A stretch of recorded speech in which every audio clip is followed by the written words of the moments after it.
लाख समझाने के बावजूद तुमने बच्चों को मेरा अदब और एहतराम नहीं सिखाया। आज अगर उसे डर होता तो बाबर यूं ढिठाई से उस आवारा को बीवी बनाकर इस घर में न लाता। तुमने हमेशा मुझे मायूस किया आयशा बेगम। न बच्चों की सही तरबियत कर सकी हो और न इस घर को संभाल सकी हो। माफ कीजिएगा मुफ्ती साहब, बाबर को आपके लाड प्यार ने वो सर बनाया है। मुझ पर इल्जाम मत दो। सोने का निवाला खिलाता हूं तो शेर की निगाह से देखता हूं। ये सब तुम्हारी ढील और लापरवाही का नतीजा है। बहरहाल अपने साहबजादे से कह दो कि उस गंदगी को जहां से लाया है वही फेंका है, वरना मैं भी उसे घर से बाहर फेंकने में देर नहीं करूंगा।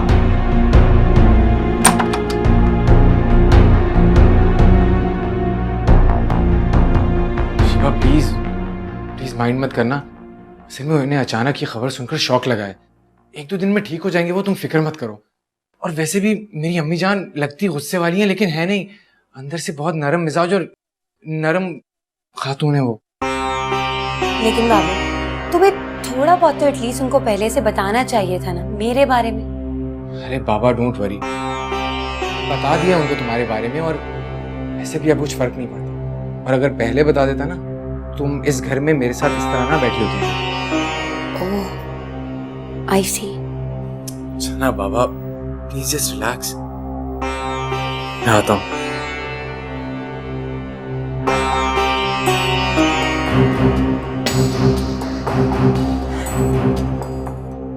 मुश्किल टाइम तो पास हो गया, अब आगे बाबर जाने। I damn care.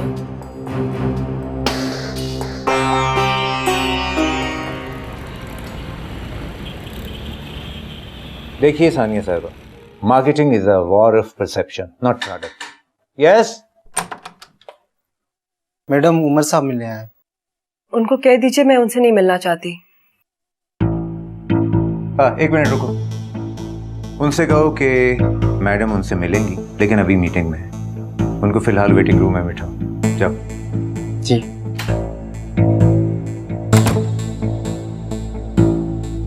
देखिए आप हमारी कंपनी की एमडी हैं, उसे 1-2 घंटे इंतजार करने के बाद बुलाइए और फिर जी भर के जलील कर दीजिएगा ताकि आपके दिल का कुछ गुबार हो।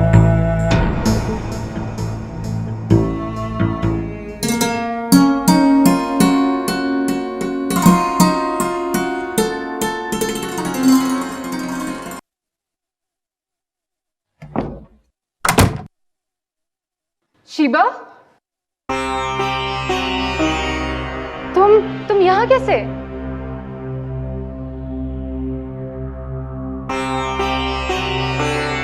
तमीज से बात करो और ज्यादा तुम करने की कोई जरूरत नहीं है। अब मैं तुम्हारी बड़ी भाभी। क्या क्या बकवास कर रही हो? बिहेव। मुझसे इस लहजे में बात करने की कोई जरूरत नहीं है, वरना मैं तुम्हें अदब और एहतराम दोनों सिखा दूंगी। मासूमा, मासूमा ये शीबा है बाबर की बीवी, लेकिन तुम इसे कैसे जानती हो? अम्मी जान, इसे कौन नहीं जानता, इसे तो पूरा कॉलेज जानता है। लेकिन ये मेरी भाभी कैसे? तुम कॉलेज नहीं आ रही थी ना, कॉलेज आती तो पता चल जाता तुम्हें। खैर अब तो मैं इसी घर में रहूंगी, सब पता चल जाएगा।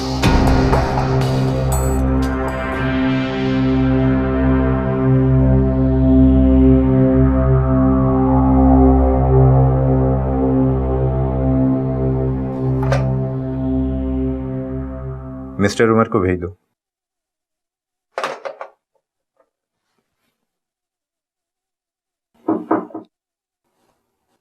कम इन।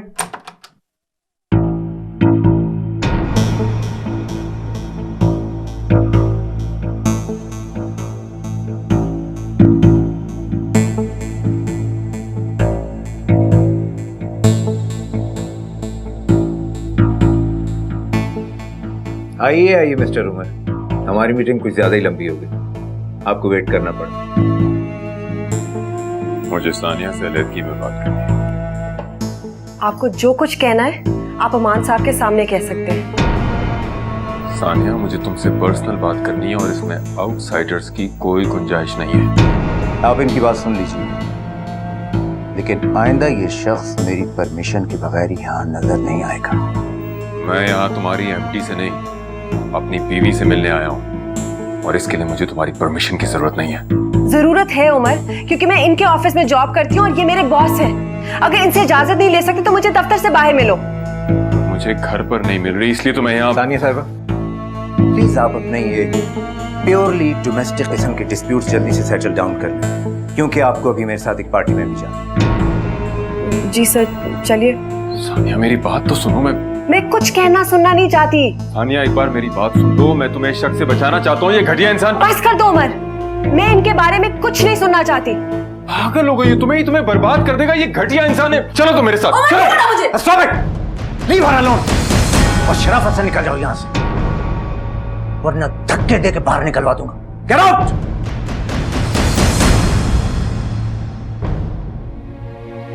कर दिया जिसने बेवजूद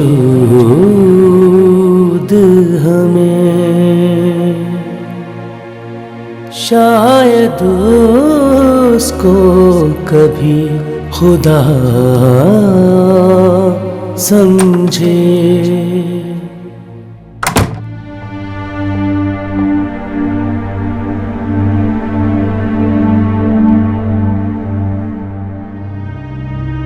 रिलैक्स सानिया, प्लीज बैठ जाओ।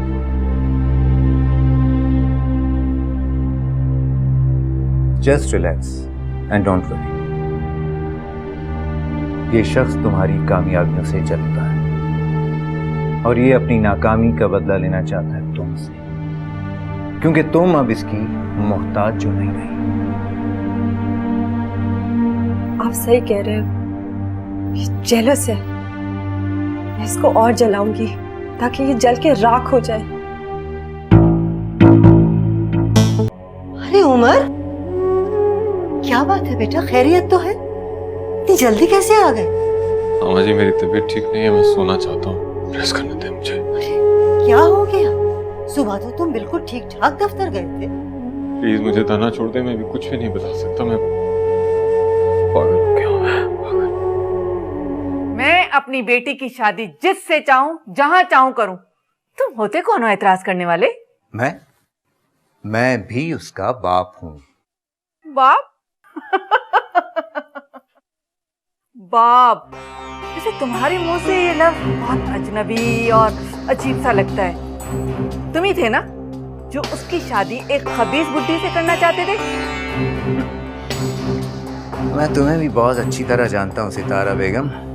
तुमने भी काठ का उल्लू लड़का ढूंढा होगा जो तुम्हारी बेटी के इशारों पे नाचेगा। सॉरी, वो एक शरीफ, नेक और मौजूद घराने का लड़का है। हाँ, शरीफ, मुअज़्ज़ज़ और नेक घराने का लड़का ही तुम्हारी बेटी का उल्लू बनकर रह सकता है, क्योंकि बाकी तो सारे लुच्चे लफंगे उसे बहुत अच्छी तरह जानते हैं। सेठ अमान, अब तुम मेरी बेटी को भूल जाओ, वो अपने घर में बहुत खुश है। भूल जाओ? इम्पॉसिबल। और तुम क्या समझती कि उस लड़के mister Babar Mufti son of professor Shoaib Alam Mufti का पता मुझे मालूम नहीं? अभी जाकर उसके घर पे तुम्हारी बेटी के सारे करतूत बता दूंगा। तुम ऐसा कुछ नहीं करोगे, कुछ नहीं करोगे ऐसा। मैंने जिंदगी भर तुम्हारा कहना माना, तुम्हारी वजह से मेरी जिंदगी बर्बाद हो गई। लेकिन एक बात याद रखना, मैं अपनी बेटी की जिंदगी बर्बाद नहीं होने दूंगी। मेरी भी एक बात तुम याद रखना, अच्छी तरह याद रखना, कि तुम जैसी औरत चोरी से जाए लेकिन हेरा फेरी से न जाए। और मेरे सामने ये नेकुकार औरत बनने का ड्रामा बंद करो। जानता हूं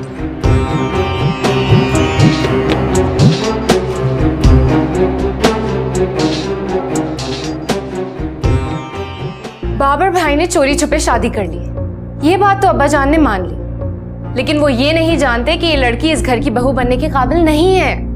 तो अब क्या करें मासूमा, उसको कबूल करने के अलावा कोई चारा भी तो नहीं है। और अब वो इस घर की इज्जत बन चुकी है। घर की इज्जत? अम्मी जान, जिस लड़की की खुद कोई इज्जत नहीं है वो इस घर की इज्जत नहीं बन सकती। पर भाई ने ये ठीक नहीं किया। मैं अब कॉलेज में किसी को मुंह दिखाने के लायक नहीं रही। जो कोई भी ये बात सुनेगा वो हमारे बारे में पता नहीं क्या सोचेगा। मासूमा, वो उसे भगा कर नहीं लाया। बाबर ने अपने अब्बा जान को निकाहनामा दिखाया है। कागज का एक टुकड़ा उन दोनों की माफी बन गया, और वो सारे ख्वाब जो अब्बा जान ने उनके लिए देखे थे, उसका क्या? मासूमा, इंशाल्लाह वो सारे ख्वाब पूरे होंगे। बाबर ने कहा है कि वो एग्जाम पास करेगा और लंदन भी पढ़ने जाएगा। दरअसल शीबा का सुतेला बाप उसकी एक बूढ़े सेठ से शादी करना चाह रहा था, इसलिए बाबर और शीबा को जल्दी शादी करनी पड़ी। अम्मी जान, मैं सोच भी नहीं सकती थी कि आप और अब्बा जान इतनी आसानी से अपने उसूलों से हट जाएंगे, और आपने बाबर भाई की इतनी बड़ी गलती ऐसे ही माफ कर दी। जब औलाद अपने फैसले खुद करने लगे तो माँ बाप को अपने असूल बदलने पड़ते हैं बेटा।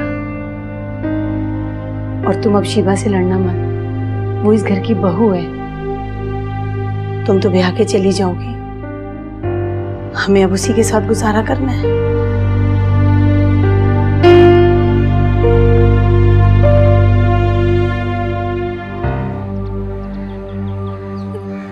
बेटा, तुमने अपना ये क्या हाल बना रखा है? ना खाते हो ना पीते हो, ना तुम्हें अपने कपड़ों का ख्याल है। सुबह से कमरे में बंद पड़े हुए हो, क्या हो गया है तुम्हें? मैं अपने घर को बचाने की जिद्दोजहद कर रहा हूँ। आप बस दुआ करें। कहाँ जा रहे हो? सानिया से बात करने जा रहा हूँ। मैं उसे यूं बर्बाद नहीं होने दूंगा। रोक लूंगा उसे, मैं रोक लूंगा अम्मा जी। मैं उमर, बेटा मत जाओ बेटा, मत जाओ। आज मुझे अमान साहब के सामने इतनी एम्बैरेसमेंट फेस करनी पड़ी। मेरा दिल चाह रहा था मैं उमर को गोली मार दूं। डैड तो सिर्फ यही चाहते हैं किसी ना किसी तरह आपको नौकरी से निकाल दें। मैडम, उमर साहब आपसे मिलने आए। क्या? वो फिर यहाँ गया? आज मैं उसे देख। भाई नहीं, मतलब आप क्यों मुंह लगते हैं? मैं बात कर लूंगी ना, आई हैंडल हिम। तुम हैंडल कर सकती होती तो वो बार बार यहाँ नहीं आता। आज के बाद वो नहीं आएगा यहाँ। मॉम, प्लीज डैड से मिसबिहेव मत करिएगा। तुम चुप हो जाओ डैड की चमची। मॉम प्लीज, आप उस शख्स को जाके बोल दें कि वो आइंदा मुझे यहाँ नजर ना आए।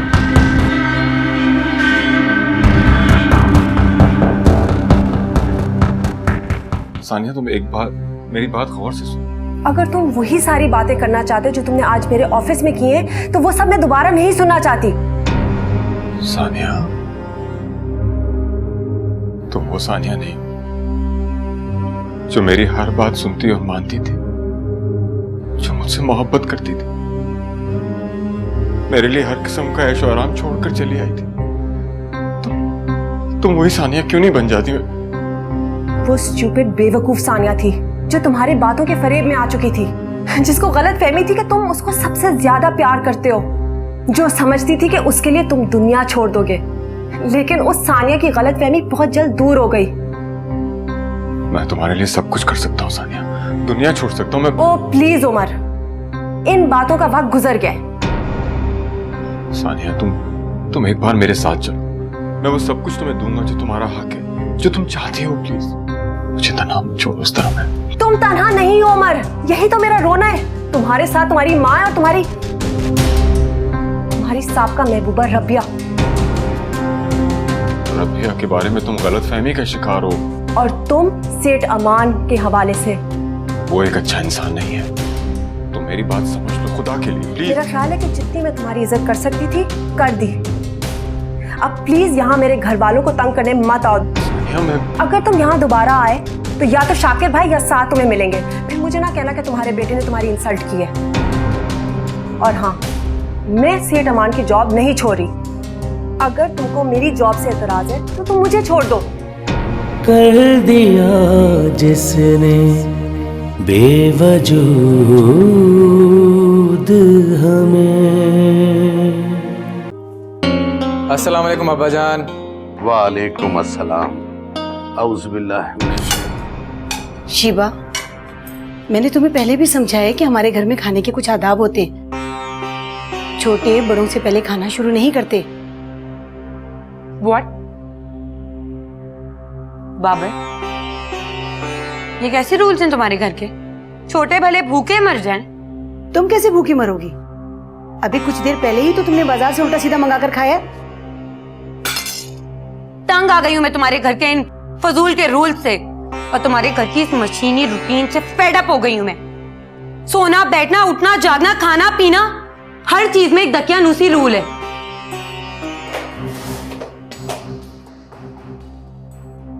बदतमीज, जाहिल लड़की है।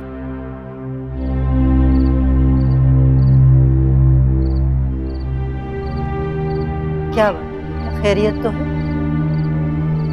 नहीं,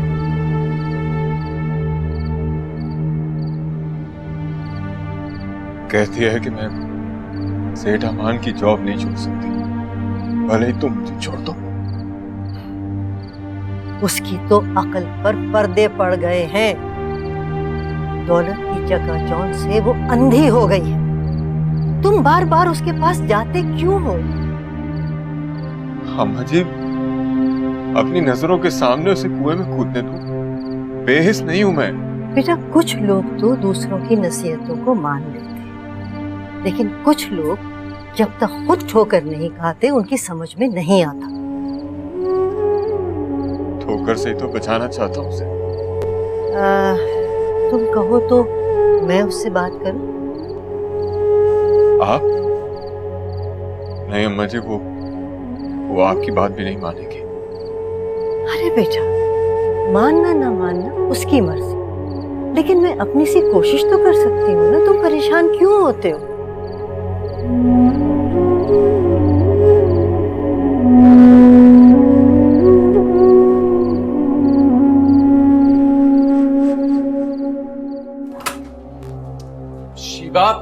शिवा प्लीज मेरी बात तो सुनो। तुम जहां कहोगी मैं तुम्हें वहां डिनर कराऊंगा। प्लीज अपना गुस्सा थूक दो।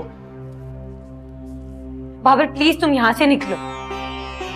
देखो मैं तुम्हारी फैमिली में एडजस्ट नहीं कर पा रही हूँ बाबर। मेरा यहाँ पर दम घुटता है, मुझे यहाँ पर कुछ भी अच्छा नहीं लगता है। तुम प्लीज अपने बाबा को बता दो, उनको बता दो कि मैं। शिवा प्लीज रिलैक्स करो। अरे मैं कर लूंगा ना उनसे बात खुद। तुम अपना मूड ठीक कर लो ना। चलो ना, चलते ना डिनर पे प्लीज।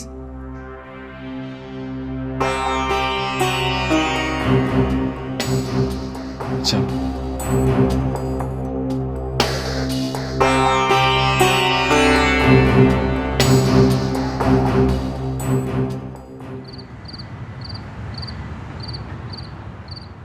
मैंने तुम्हें कहा था ना मासूमा। अब क्या हुआ? हाँ, चुप क्यों हो? अगर तुम्हारे अब्बा जान बाबर को माफ कर सकते तो तुम्हें क्यों नहीं?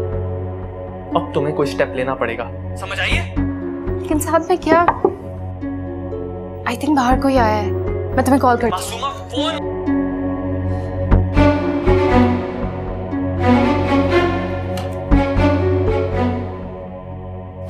तुम वापस कब आए? बस अभी अभी। तुमने बहुत देर में दरवाजा खोला। नमाज पढ़ रही थी क्या? नहीं। अच्छा, तो फिर जो तुम रात देर तक जागती रहती हो तो क्या पढ़ती हो? कमरा तो काफी अच्छा है तुम्हारा। मुझसे दोस्ती करोगी? तुमसे रिश्तेदारी मेरी मजबूरी है, लेकिन दोस्ती नहीं। ओह, तुम तो बहुत गहरी बातें करती हो। आसान बातें करनी नहीं आती तुम्हें? बात बहुत सीधी है, फर्क सिर्फ समझ का है। ओह माय गॉड, तुम्हें तो टॉन्ट करना भी आता है। खैर वैसे तुम्हारी अम्मी बता रही थी कि तुम्हारा रिश्ता तय हो गया है। ये मेरा पर्सनल मैटर है। तुम समझती क्या हो अपने आप को? 2 मिनट में तुम्हारी सारी अकड़ निकाल दूंगी। Shut up. मुझे पता है कि तुम हमारे खानदान को सिर्फ। शिवा कहाँ हो भाई? तुम्हें सारे घर में ढूंढ रहा हूँ। देखो, अब मैं तुम्हारे खानदान की इज्जत हूँ, तुम्हारे भाई की बीवी। मैं तो तुमसे दोस्ती करना चाहती हूँ और तुम मुझे गालियां दे रही हो। मैं तो ये समझती थी कि इस घर में मुझे प्यार, इज्जत, मोहब्बत मिलेगा, लेकिन मुझे नहीं पता था कि इस घर में मेरे पास को लेकर मुझे जलील किया जाएगा, मुझे गालियां दी जाएंगी। सुबह क्या सुन रहा हूं मैं ये? अगर तुमने आइंदा शिवा के बारे में कोई ऐसी वैसी बात की या उसको ताना देने की कोशिश की ना, घर से निकाल दूंगा मैं तुम्हें। शिवा की इंसल्ट करने का तुम्हें कोई हक नहीं है, माइंड इट। ये जो तुम्हारा नखरा है ना, सब निकाल दूंगा मैं। शिवा शिवा प्लीज तुम छोड़ो इनकी बातों को, बिला वजह बस तुम मत नाराज हुआ करो। उमर बेटा, तुम अभी तक सो रहे हो, ऑफिस नहीं जाना? देर हो रही है। मैं ऑफिस नहीं जाऊंगा। क्यों, खैरियत? तबीयत तो ठीक है तुम्हारी? रात को कुछ नहीं हुआ मुझे अम्मा जी, ठीक हूं मैं। तो फिर क्यों नहीं जा रहे ऑफिस? मैंने कहा ना नहीं जाना अम्मा जी मुझे ऑफिस। क्या करूंगा मैं ऑफिस जाके, किसके लिए जाऊं? मेरे बीवी बच्चे सभी तो छोड़ गए मुझे, जिनके लिए मैं दिन रात मेहनत कर रहा था। जब वो ही नहीं रहे तो क्या करूंगा मैं ऑफिस जाके? अपने लिए जाओगे ऑफिस? तुम अपने आप को क्यों भूल जाते हो? नहीं जाना मुझे ऑफिस। जल्दी हार मान ली तुम। जीतना नहीं चाहता मैं। क्या पागलपन है उमर? तुम दुनिया छोड़कर खाना पीना तर्क करके क्या साबित करना चाहते हो? बहुत मजलूम हो और लोग तुम्हारी मजलूमियत की दास्तान सुनकर तुम्हारे आंसू पोंछेंगे, हार फूल डालेंगे। किस गलतफहमी का शिकार हो तुम उमर? क्या तुम्हें नहीं पता कि तुम जितना मजलूम बनोगे दुनिया उतनी जालिम बनेगी, और इस दुनिया में जमीन पर गिरने वाले को उठाने वाले कम और कुचलने वाले ज्यादा होते हैं। याद रखना उमर कि मजलूमियत का इश्तिहार बनाकर तुम बहुत कुछ खो तो सकते हो, हासिल कुछ नहीं करोगे। तुम्हारे पास दो रास्ते, अपनी जात की नफी या दूसरों से खुद को मनवाना। कौन सा रास्ता अपनाओगे तुम? बेकरारी का दर्द क्या समझे।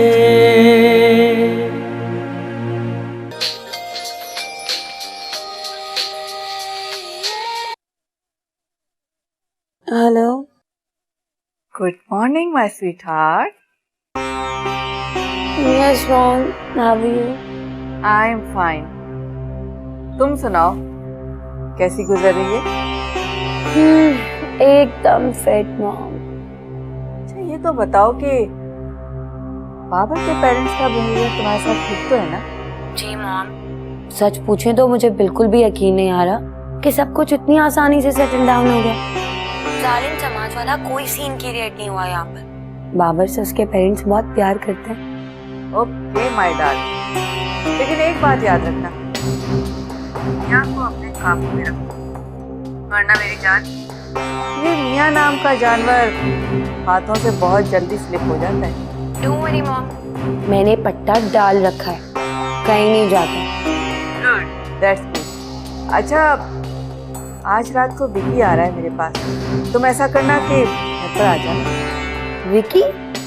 मॉम मगर मैं... my dear, don't be so rude. तुम अच्छी तरह से जानती हो कि विकी का खानदान क्या है, वो कहाँ से बिलोंग करता है। इतने बड़े घर से उसका ताल्लुक है और हम इतनी जल्दी उससे नाता नहीं तोड़ सकते। ओके मॉम, एक तो ये बड़े लोगों के बड़े नखरे होते हैं। बहुत इंटेलिजेंट हैं आप। खैर, मैं आ जाऊंगी। Okay bye. Okay bye. Asha Begum, यहाँ आइए। जी। माशाल्लाह, ये बहुत अच्छी किताब है, इसे जरूर पढ़ना और मासूमा को पढ़ने को देना। भाई, सुबह सवेरे कुरान पाक की तिलावत से दिन की इब्तिदा करना अच्छी बात है, लेकिन तर्जुमा और तफसीर जरूर पढ़ो, कुरान की रूह को समझो। औलाद की तरबियत के लिए जो सुनहरी उसूल हमारा दीन सिखाता है वो सीखो और समझो, मगर नहीं, तुमने ये सीखना नहीं है, ये समझना नहीं है और औलाद की सही तरबियत करनी नहीं है। मासूमा कहाँ है? वो अपने एग्जाम की तैयारी कर रही है। और बाबर अभी तक सो रहा होगा। एग्जाम तो उसके भी हैं, लेकिन आजकल वो अपनी पढ़ाई से बिल्कुल बेफिक्र हुआ है। मुझे उसकी ज्यादा फिक्र है। जाओ उसे जगाओ।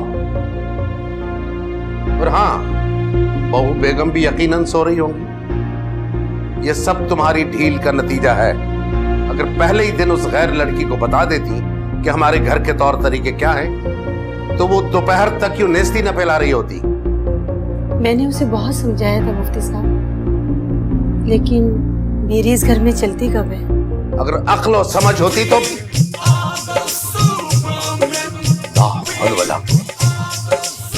ये किस बदजात ने शैतानी आवाज फैलाई हुई है इस घर में।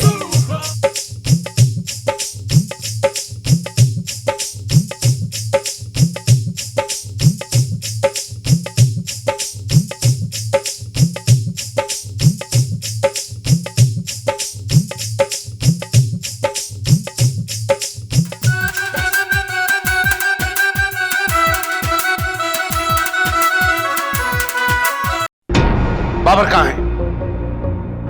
वो वॉशरूम में। उसे मेरे पास भेजो।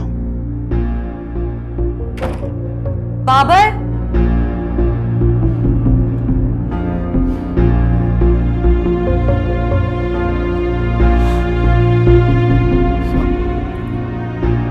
बाबर, अरे क्या हो गया, क्यों चिल्ला रही हो? तुम इतनी देर से वॉशरूम में क्या कर रहे थे? तुम बताओ मसला क्या है? तुम तो कहते थे कि तुम्हारे अब्बाजान बड़े well mannered, well educate, well behaved हैं, तो उनको इतनी तमीज नहीं है कि जब किसी के कमरे में आते हैं तो नॉक करते हैं। कुछ जरा भी शर्म नहीं मेरे कमरे में यूं ही घुसते हुए। अब्बाजान कमरे में आए थे? क्यों? जी हाँ, वो कमरे में आए थे तुम्हें बुलाने, वो भी बगैर मेरी इजाजत के और विदाउट नॉकिंग। मैं उस वक्त एक्सरसाइज कर रही थी, मुझे समझ में ही नहीं आया कि मैं क्या करूं। अब्बाजान न जाने क्या सोच रहे होंगे। तुम्हें अभी भी अपने अब्बा जान की फिक्र है बाबर? तुम्हें इस बात की कोई फिक्र नहीं है कि मैं तुमसे नाराज होंगी, मुझे कितना बुरा लगा होगा? हद होती है बाबर। शिवा, तुम गलत समझ रही हो, अब्बाजान ऐसे नहीं है। अच्छा, तो फिर मैं झूठ बोल रही हूँ? जाओ जाके पूछ लो उनसे।